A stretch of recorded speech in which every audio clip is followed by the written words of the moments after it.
Y en este tiempo, como estábamos hablando, es un tiempo quizás complicado, situaciones difíciles. Más que nunca, los hijos de Dios tenemos que estar orando. Más que nunca las familias, ¿no? La familia de la fe, tenemos que estar clamando a nuestro Dios para poder consagrar, ¿no?, nuestras vidas a Dios y poder estar bien espiritualmente, para poder ser luz en medio de la oscuridad, ¿no? Hay mucha oscuridad, ¿no? En diferentes lugares, en un montón de situaciones hay oscuridad, ¿no? El enemigo está reinando, el enemigo está haciendo cosas terribles en este tiempo, pero nosotros tenemos un mensaje diferente, tenemos el mensaje de salvación. La iglesia tiene poder, el poder que viene de Dios, entonces nosotros seguimos predicando, ¿no? Seguimos anunciando las buenas nuevas del reino de Dios, anunciando esperanza, anunciando vida, ¿no?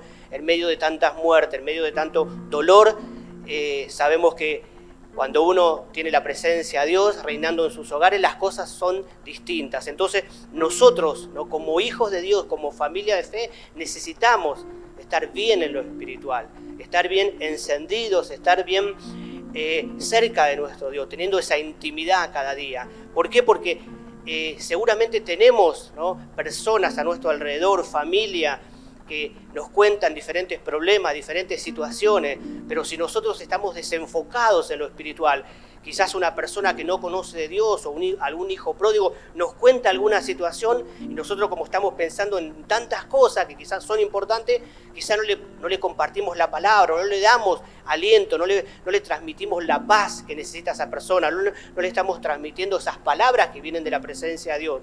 Pero si nosotros estamos enfocados en lo espiritual, vamos a aprovechar cada oportunidad, porque cada vez que nos ponemos a hablar con las personas, hay necesidad, la gente está bastante mal, está descreída, está sin esperanza, con tantos problemas y tantas situaciones. Pero nosotros sabemos que Dios está con nosotros, por eso estamos orando por el país, por estas elecciones, por las que vienen, ya las generales, ya las finales, para que Dios esté derramando su poder y su gloria sobre nuestras vidas, sobre nuestra Argentina tan querida. Y como les decía, la Biblia habla acerca de que somos una casa, que somos un edificio que va creciendo, que somos el templo, ¿no? El templo del Espíritu Santo, dice la palabra.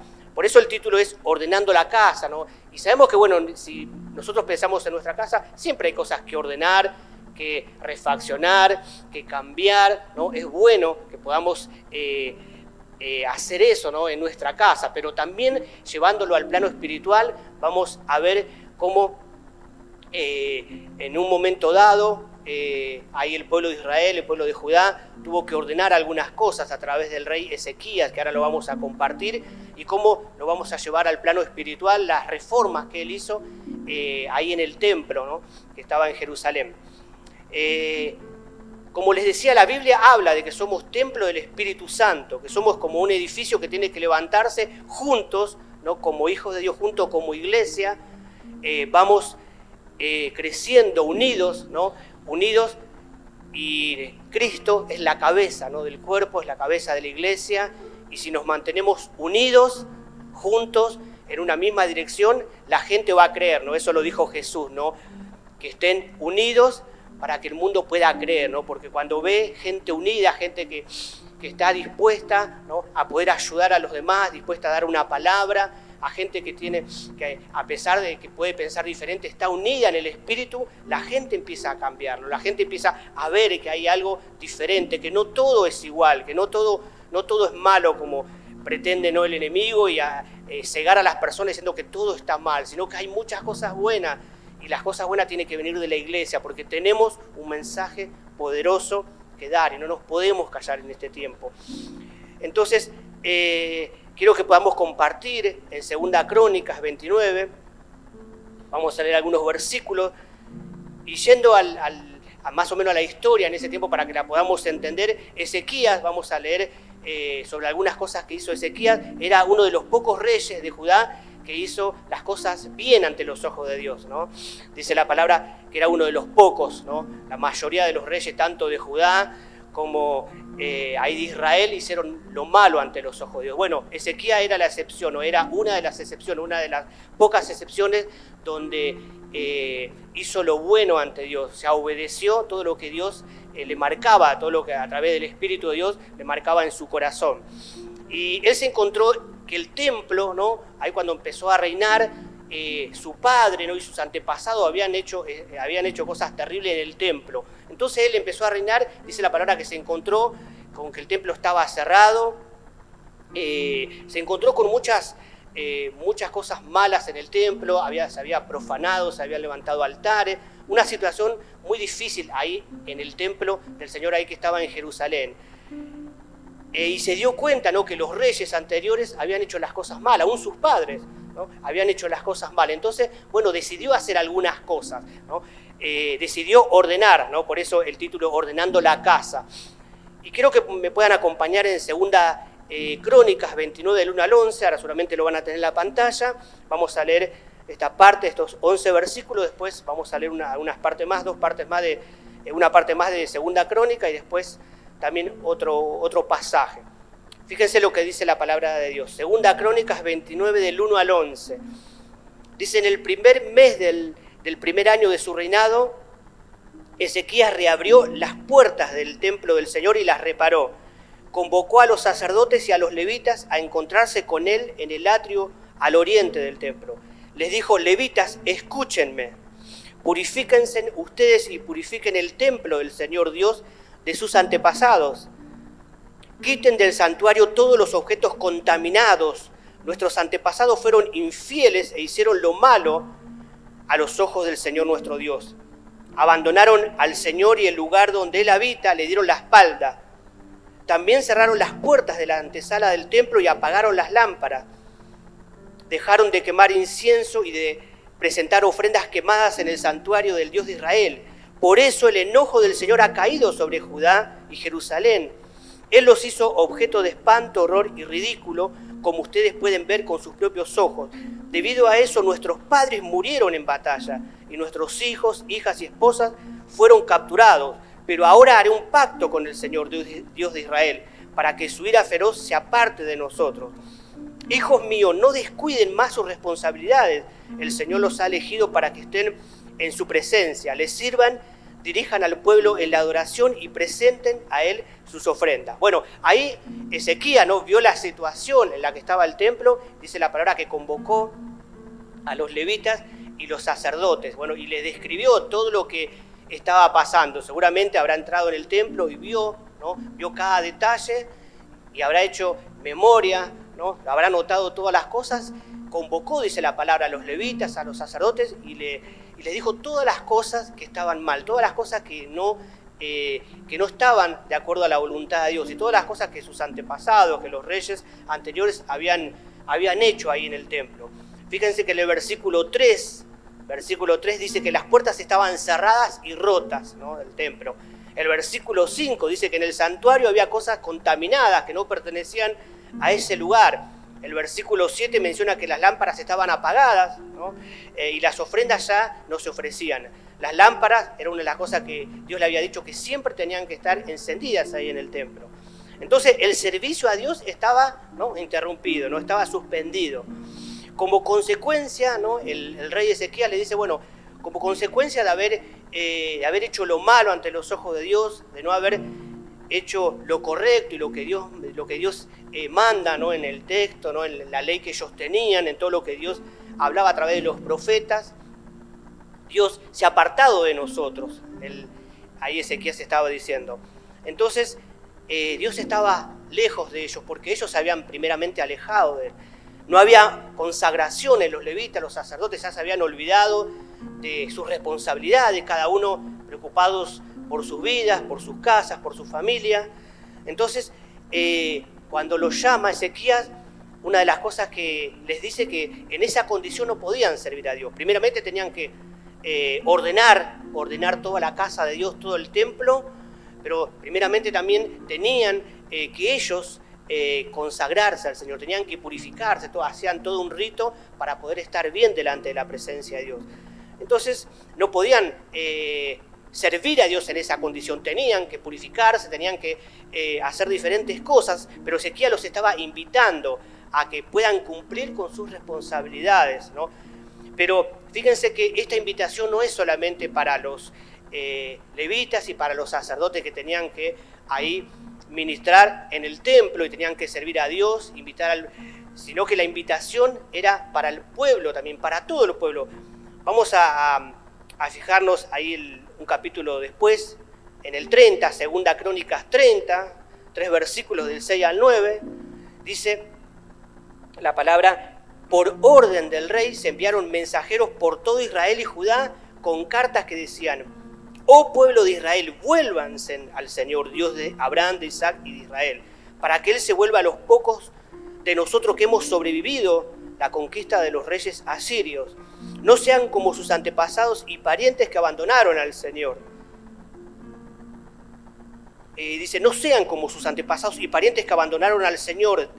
Ustedes mismos, dice, Dios de sus antepasados, y se convirtieron en objeto de desdén, como ustedes mismos pueden ver. Dice, no sean tercos como fueron ellos, sino sométanse al Señor y vengan a su templo, que Él mismo separó como santo para siempre. Adoren al Señor su Dios, para que su ira feroz se aleje de ustedes. Dice, pues si ustedes se vuelven al Señor, sus parientes y sus hijos serán tratados con compasión por sus captores y podrán regresar a esta tierra. El Señor su Dios es bondadoso y misericordioso. Si ustedes se vuelven a Él, Él no seguirá apartando su rostro de ustedes. Bueno, ahí Ezequías entendía la situación, ¿no? Entendían todo lo que estaba pasando en ese tiempo. Habla de que muchas mujeres, muchas de la familia, de la gente que estaba ahí en Judá, fueron víctimas de los asirios, fueron llevados presos, quizás muchos murieron. Entonces, bueno, la condición era bastante complicada, ¿no? Bastante complicada en lo espiritual, ¿no? Y en todas las áreas, ¿no? Porque cuando un hijo de Dios en la parte espiritual no está bien, las cosas empiezan, ¿no?, a decaer en la vida. ¿Por qué? Porque no tenemos la sabiduría, ¿no?, que necesitamos a través del Espíritu Santo para tomar decisiones correctas, para hacer las cosas bien. Entonces, ¿no?, vamos a empezar a caer en nuestra vida, ¿no? Quizás por misericordia de Dios sigue bendiciendo, pero el final no es bueno cuando un hijo de Dios se aparta de Dios y cuando no está consagrado. Por eso necesitamos, ¿no?, más que nunca estar ahí orando, ¿no?, estando en intimidad con Dios, obedeciendo cerca de nuestro Dios, ¿no?, haciendo ese trabajo espiritual de leer la palabra, de orar, ¿no?, de que permitir, ¿no?, ser barro en las manos de Dios para que Dios cambie, ¿no?, a través de su Espíritu Santo nuestra mente y nuestro corazón, y no estar distraídos con un montón de cosas que nos ofrece este mundo, sino estar enfocados en lo espiritual en este tiempo. Por eso ahí les describía a Ezequías la condición que ellos estaban. Y quiero que podamos ver cosas importantes acerca de este pasaje. Acá Ezequías está hablando de la situación que estaba en el templo, ¿no? Situaciones que habían que arreglar, y después ahí, si uno sigue leyendo la historia, Ezequías arregló todas esas situaciones, todas las cosas que estaban mal en el templo. Pero ¿qué tiene que ver con nosotros, no? ¿Qué tiene que ver con nosotros? La palabra de Dios dice que nosotros somos templo del Espíritu Santo. Somos templo del Espíritu Santo. Quiero que podamos leer Efesios 2, del 19 al 21. Dice la palabra, un texto muy conocido, dice: así que ahora ustedes, los gentiles, o sea, los que no son judíos, los gentiles ya no son unos desconocidos ni extranjeros, son ciudadanos junto con todo el pueblo santo de Dios, son miembros de la familia de Dios, juntos constituimos su casa, la cual está edificada sobre el fundamento de los apóstoles y los profetas, y la piedra principal es Cristo Jesús mismo. Estamos cuidadosamente unidos en Él y vamos formando un templo santo para el Señor. En esta palabra, fíjense que se habla de un pueblo santo, una familia de Él, la familia de Dios, unidos por Él. O sea, un templo santo. Es por eso que necesitamos estar unidos en lo espiritual y revisar cómo está nuestra vida, cómo está nuestra mente, cómo está nuestro corazón, para poder servir a Dios, para poder amar a Dios como Él se merece, adorar y entregarnos por completo a nuestro Dios. El rey Ezequías, si vemos este pasaje que acabamos de leer, el rey Ezequías detectó, ¿no?, algunas cosas que tenían que cambiar, ¿no?, reparar, consagrar y entregar. Yo quiero que podamos enfocarnos en 4 cosas importantes y lo vamos a llevar a nuestra vida, ¿no?, como casa de Dios, ¿no?, como templo del Espíritu Santo que somos cada uno de nosotros. 4 cosas que Ezequías detectó y que nosotros a la luz de la palabra, ¿no? Y dejando que el Espíritu Santo trabaje en nosotros, siendo humildes ante Dios, poder reconocer si hay alguna de estas cosas que en nuestra vida nos tienen que cambiar. Así como Ezequías detectó que había cosas que cambiar, ¿no? No dijo está todo bien, sigamos adelante, vamos a empezar a servir a Dios, vamos a empezar a cantar, vamos a empezar a leer el texto bíblico, la Torá. No dijo, o sea, vamos a seguir como estábamos, sino que antes de hacer eso, ¿no? Se fijó en las cosas que tenía que cambiar, que tenía que reparar, que tenía que ordenar en el templo. Nosotros, ¿no? A la luz de la palabra, el Espíritu Santo seguramente nos va a inquietar en algunas cosas que yo quiero compartir en esta mañana. Son 4 cosas. Primero, dice la palabra, una de las cosas que Ezequías detectó, que las puertas estaban cerradas, ¿no? Las puertas estaban cerradas. O sea, no podían entrar a estar en la presencia de Dios, no podían adorarlo ni llevar sus ofrendas, no podían acceder al templo, entonces no había alabanza, no había adoración, no se podía escuchar la palabra, no podía haber comunión ahí, porque las puertas estaban cerradas. Fíjense lo que dice Apocalipsis 3:20, ¿no? Yo estoy a la puerta y llamo, ¿no? Todo el tiempo, lo veo a Jesús todo el tiempo tocando la puerta de nuestro corazón. Y esto no es para las personas que no creen en Dios, ¿no? Esta palabra muchas veces, quizás la predicamos o la escuchamos y nos enfocamos en las personas que no creen en Jesús, que todavía no aceptaron. Pero esta palabra también, ¿no? Y más importante, esta palabra es para la iglesia. Por eso dice la palabra que yo estoy a la puerta y llamo. Si alguno oye mi voz y abre la puerta, entraré a él y cenaré con él y él conmigo. Entonces, las puertas estaban cerradas. Si la puerta está cerrada, el Señor no puede entrar, ¿no? Necesita que abramos la puerta de nuestro corazón, de nuestra mente, para que Él pueda venir a través de su Espíritu Santo y empezar a reinar, ¿no? Y empezar a administrar nuestra vida, nuestro corazón, nuestra mente, y que nosotros podamos disfrutar de su presencia. Fíjense, Jesús acá dice, yo estoy a la puerta y llamo, dice, si alguno oye mi voz, ¿no? Qué bueno es poder oír la voz. Y oír la voz en la palabra de Dios no solamente escuchar, ¿no? Es solamente escuchar la voz de Dios o que Dios me está dando una palabra, sino cuando leemos, oír la voz significa oír y hacer realidad en mi vida lo que estoy oyendo. Si Dios me dice y Jesús, ¿no? Me dice que está llamando a la puerta y quiere entrar y quiere tener esa relación profunda conmigo, yo necesito abrir la puerta de mi corazón, ¿no? Abrir la puerta de mi corazón para que Él entre y yo poder disfrutar de su presencia, ¿no? Disfrutar de todo lo que Dios tiene para cada uno de nosotros. Es hermoso cuando alabamos, adoramos a Dios, cuando estamos buscando acá en los diferentes auditorios, en el grupo de crecimiento, pero también en nuestra casa también es importante que podamos profundizar, ¿no? El poder orar, el poder meditar en la palabra. No solamente leer, hacer un versículo rápido para decir, bueno, ya cumplí, sino como dice la palabra, una y otra vez, meditar, reflexionar, es ponerse a buscar, es ponerse a sentar y olvidarme de todo y centrarme en la palabra. Si la tengo que leer 3 veces y orar para que el Espíritu Santo me hable, lo tengo que hacer. Eso es escudriñar, eso es meditar, reflexionar, o sea, ponerme a pensar lo que dice la palabra y orar para que el Espíritu Santo traiga revelación, porque la palabra es maravillosa cuando uno se pone a leer, cuando uno se pone a meditar, ¿no? Y ora para que el Espíritu Santo nos dé palabra. Es algo maravilloso que tenemos que esto no es para los que predican, esto no es para los líderes, esto es para cada uno de nosotros. Esto es para cada uno de nosotros. Entonces, el Señor no va a forzar la puerta, ¿no? La puerta está cerrada, fíjense, Jesús no dice voy a entrar, ¿no? Voy a entrar y bueno, tenés que cenar conmigo, sino Él golpea, ¿no? Él golpea, no va a forzar nada en tu corazón y en tu mente, ¿no? Solamente el Espíritu te va a inquietar, pero depende de vos que vos puedas abrir la puerta de tu corazón y dejar que Él entre y poder tener esa comunión y disfrutar de lo maravilloso que Dios pone, ¿no? En su mesa para cada uno de nosotros. No perdamos el poder disfrutar cada día de la presencia de Dios, ¿no? Al levantarnos y ver un nuevo día ya es misericordia de Dios, ya es para agradecer a Dios, para decirle gracias, Señor, porque tienes misericordia de mí, porque tienes misericordia de la Argentina, porque tienes misericordia, ¿no?, de toda la tierra, ¿no? Y nos das una nueva posibilidad para poder acercarnos nuevamente a ti.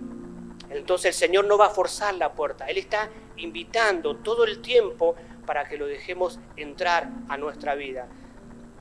¿Cómo está la puerta de tu corazón? ¿Está entreabierta? A veces la abrís, a veces la cerrás. ¿Cómo está la puerta de tu corazón? Lo segundo que Ezequías detectó es que el santuario estaba contaminado, ¿no? El santuario se refería al lugar santo, al lugar santísimo, ese lugar sagrado de alabanza, de adoración, de sacrificio, donde el poder de Dios se manifestaba y donde Él podía revelarse, ¿no? Ese lugar estaba contaminado, significa que estaba corrompido, que estaba alterado en su pureza, ¿no? Se había mezclado lo santo, ¿no?, lo santo con lo impuro. Fíjense que la palabra de Dios nos dice una y otra vez que Dios nos llama a poder ser santos como Él es santo. Y cuando hablamos de santos no significa que somos perfectos, porque nadie de nosotros, de los hijos de Dios, somos perfectos, sino que estamos apartados. Es un caminar de consagración a Dios, es un camino de poder consagrar la vida a nuestro Dios, de dejar esas cosas que nos atan a este mundo, dejar que el Espíritu Santo vaya trabajando en nuestra mente, en nuestro corazón, para hacernos mejores personas, para que podamos disfrutar de su presencia y para que podamos ser de bendición a nuestra familia y a la gente que tanto necesita un cambio en este tiempo. Por eso estamos llamados a vivir una vida apartada y consagrada a nuestro Dios. Que las cosas, ¿no?, de este mundo, que son, que quizás nos quieren, ¿no?, quieren venir a nuestra mente, a nuestro corazón, nos quieren separar, nos quieren desviar o sacar del objetivo más importante que tenemos, bueno, que no sea un estorbo para que nosotros nos desviemos, sino que sabemos que Dios nos da nuestra familia, el trabajo, nuestros sueños, nuestros anhelos y un montón de áreas de nuestra vida que son muy importantes, todas las cosas que hacemos. Pero lo más importante tiene que ser Dios en nuestra vida. No tenemos que cambiar eso, no tenemos que alterar, ¿no?, que lo primero tiene que ser Dios en nuestra vida. Entonces no podemos mezclar lo bueno con lo malo, ¿no?, adaptar los pensamientos de este mundo con lo que Dios nos dice en su palabra, o tergiversar la palabra, acomodarla, ¿no?, acomodarla a nuestro beneficio. No, la palabra de Dios tiene que producir un cambio, ¿no?, y el Espíritu Santo lo puede hacer si nosotros, como decíamos, el primer paso, dejamos la puerta abierta de nuestro corazón para que Él entre y para que Él tenga comunión con nosotros. Dice que el santuario estaba contaminado, decía el texto. ¿Cómo está ese lugar de adoración en nuestra vida, ¿no? ¿Cómo está ese lugar de adoración en nuestra vida? Ezequías sabía que para adorar y buscar el favor de Dios, ¿no?, ese lugar tenía que consagrarse, tenía que repararlo, tenía que sacar las cosas contaminadas, tenían que hacer diferentes cosas para que ese lugar pueda ser un lugar donde se pueda adorar, donde se pueda sacrificar, ¿no?, esos sacrificios que ellos hacían, donde se podía llevar esas ofrendas. Entonces ese lugar tenía que consagrarse, tenía que limpiarse, ¿no?, tenía que purificarse. O sea, Dios, ¿no?, Dios nos da a través de Jesús la posibilidad, ¿no?, de poder estar limpios, puros y consagrar toda nuestra vida a Él. Por medio de Jesús lo podemos hacer. Si en este tiempo descuidaste ese lugar de adoración, ese lugar de entrega, porque adoración no significa solamente cantar las canciones que cantamos, que son canciones quizás lentas, ¿no?, sino la vida de adoración, la vida del cristiano tiene que ser, ¿no?, con los pensamientos, con las actitudes, con el vivir diario, poder adorar a Dios, ¿no?, en obediencia y en santidad, tratando de poder cada día dejar que el Espíritu Santo trabaje en nuestro corazón, dejar que el Espíritu Santo nos moldee, nos purifique en este tiempo. Lo tercero, que habla que las lámparas estaban apagadas, ¿no? Ahí lo que Ezequías también se dio cuenta, que las lámparas estaban apagadas. Las lámparas debían estar continuamente encendidas en el tabernáculo o en el templo, ¿no?, dice la palabra. En ese momento de la historia estaban apagadas, ¿no? Ahí Ezequías las vio que estaban apagadas, entonces ahí también comenzó a darse cuenta de esa situación y bueno, empezó también a cambiar esa situación en el templo. En lo espiritual, ¿no?, en lo espiritual, el aceite, ¿no?, representa al Espíritu Santo, ¿no? Esas lámparas necesitaban estar encendidas con un aceite. Y sabemos que en lo espiritual el aceite representa al Espíritu Santo. Dice un salmo: lámparas a mis pies tu palabra y lumbrera a mi camino. O sea, cuando no hay luz, hay oscuridad, ¿no? Cuando no hay luz, hay oscuridad. Cuando no hay luz, podemos tropezar por el camino, o caer, o estancarnos. Jesús contó una parábola también acerca de las 10 vírgenes, de las 10 vírgenes que algunas eran prudentes, ¿no?, y tenían el aceite en sus lámparas, y otras no tenían ese aceite preparado. Estas vírgenes que tenían ese aceite preparado en sus lámparas estaban preparadas para la venida del novio, estaban con esas lámparas encendidas. Como decíamos, el Espíritu Santo, ¿no?, ese aceite que inunda nuestro corazón y nuestra mente. Somos una lámpara, ¿no? Somos como una lámpara donde el Espíritu Santo llena nuestra vida. Ahora, ¿cómo está tu lámpara? ¿Cómo está tu vida? ¿Estás lleno del Espíritu Santo? ¿Estás lleno del Espíritu Santo o está medio vacío ahí tu lámpara? ¿O está quedándose sin aceite? Necesitamos, ¿no?, ser llenos del Espíritu Santo. Necesitamos, como el apóstol Pablo le decía a Timoteo, ¿no?, que pueda encendernos la llama del Espíritu Santo, que pueda avivarla. Por eso necesitamos cada día ir a su presencia, ¿no? Porque las cuestiones de este mundo nos apartan, ¿no? Cuestiones que son importantes, no estamos diciendo que no son importantes, porque hay cuestiones muy importantes en nuestra vida, ¿no? Nuestros hijos, nuestra familia, el trabajo, nuestros sueños, todas las cosas que queremos lograr son importantes, pero necesitamos, ¿no?, avivar el fuego del Espíritu Santo en cada una de nuestras vidas, más que nunca en este tiempo. Necesitamos que esas lámparas estén encendidas. Ezequías, ¿no?, se dio cuenta que estaban apagadas. Nosotros necesitamos, ¿no?, ser llenos del Espíritu Santo, estar preparados para este tiempo. Dios quiere llenarnos con su Espíritu Santo, con su poder. Cuando nuestra lámpara está llena, podemos ser luz en medio de la oscuridad. Si no estamos encendidos, no transmitimos esa luz que Dios quiere que transmitamos en este tiempo. Cuando estamos llenos del Espíritu Santo, podemos ser una luz en medio de la oscuridad. Podemos dar pasos firmes y aún avanzar en los propósitos de Dios, y también podemos ser de bendición a la gente que está en la oscuridad.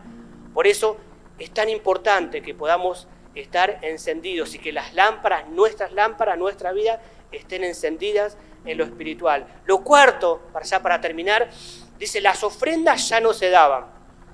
Obviamente ahí, con todo la situación que estaba el templo, estaba destruido, profanado, arruinado, ¿no?, con una decadencia. Dice también que Ezequías vio que las ofrendas ya no se daban, ¿no? Las ofrendas ya no se daban. El pueblo no podía ofrendar a Dios porque no podía estar en su presencia. El lugar de adoración estaba corrompido, como acabamos de leer. Las lámparas estaban apagadas. Entonces no había fuego de Dios en sus vidas. Entonces no podían llevar esas ofrendas que ellos necesitaban, que no la estaban dando a Dios. Entonces, cuando uno está en comunión con Dios, no solamente puede presentar sus ofrendas, ¿no?, a Él, sino uno pasa a ser una ofrenda viva, ¿no? Acá decimos, las ofrendas ya no se daban en ese tiempo. Y acá, ¿no?, la palabra de Dios nos dice que nosotros nos presentemos como una ofrenda viva, cada uno de nosotros, una ofrenda viva, ¿no?, como un culto a nuestro Dios. Toda nuestra mente, nuestro corazón, todo nuestro ser, ¿no?, rendirlo a Dios como una ofrenda santa y agradable a nuestro Dios. Entonces necesitamos no solamente traer nuestras ofrendas, ¿no?, como lo hacemos, nuestros diezmos, nuestras ofrendas a Dios, sino nosotros presentarnos como una ofrenda a Dios. Dice, las ofrendas ya no se daban, ya no se presentaban delante de Dios. ¿Hace cuánto que no te presentás delante de Dios como una ofrenda? Y le decís, Señor, soy una ofrenda, sé lo que vos quieras de mi vida. ¿Hace cuánto que no le decís, Señor, tomé decisiones erradas, quizás me equivoqué en un montón de situaciones, o quizás no estoy tan bien espiritualmente, pero ahora me presento como una ofrenda y quiero, Señor, que vos hagas lo que quieras de mi vida? ¿Hace cuánto que no te presentás como una ofrenda a Dios? ¿Qué es lo que tenés que ofrecer, ¿no? Este tiempo que no se podía ofrendar, ¿no?, a Dios ahí porque el templo estaba en condiciones, ¿no?, bastante desagradables ante Dios, las ofrendas no se podían dar. Pero nosotros no solamente hablamos siempre que ministramos las ofrendas, los diezmos, no solamente hablamos, ¿no?, de los billetes, ¿no?, de las monedas, sino también nosotros como una ofrenda a Dios, pero también tenemos mucho por ofrecer a Dios, ¿no? ¿Qué es lo que tenés que ofrecer a Dios en este tiempo que no lo estás haciendo? Quizás tu tiempo, ¿cuántas veces no le ofrecemos a Dios el tiempo que Él merece, ¿no?, de cada uno de nosotros, de sus hijos, ¿no? Quizás, ¿no?, el tiempo lo utilizamos mal, quizás no tenemos la sabiduría, la inteligencia para ubicar cada cosa en su lugar. Por eso necesitamos tener esa sabiduría que viene de Dios para dedicarle, ¿no?, el tiempo a nuestra familia, al trabajo, a las cuestiones personales, a nuestros sueños también, pero principalmente ocupar un tiempo especial y de calidad a nuestro Dios.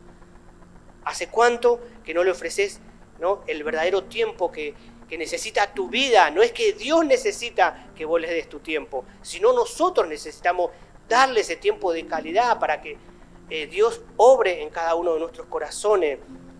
Tus sueños, le estás ofreciendo a Dios tu vida, tus sueños, tu familia, tus dones, tu corazón. ¿Hace cuánto que no lo haces?